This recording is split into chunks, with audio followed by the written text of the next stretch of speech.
To fill your Blazer Big Shot, be sure the red safety cap is attached. Hold the torch upside down.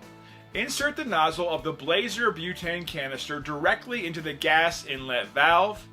Be sure you have a tight connection.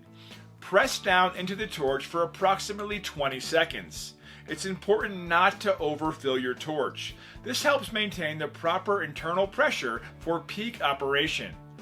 After refilling, always allow 1 minute for the newly inserted butane to stabilize before using.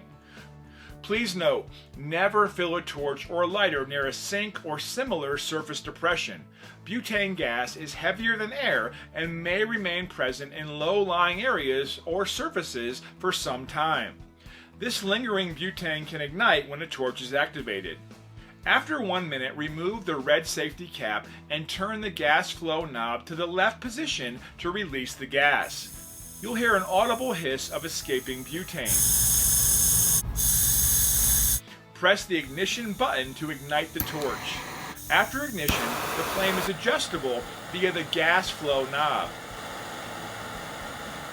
To extinguish your Big Shot, turn the gas flow knob completely to the right. Be sure the gas flow is completely stopped and reattach the red safety cap. Always allow the torch to cool before storing. Be sure to keep the included Big Shot instruction manual and never allow anyone who has not read this manual to operate the Blazer Big Shot.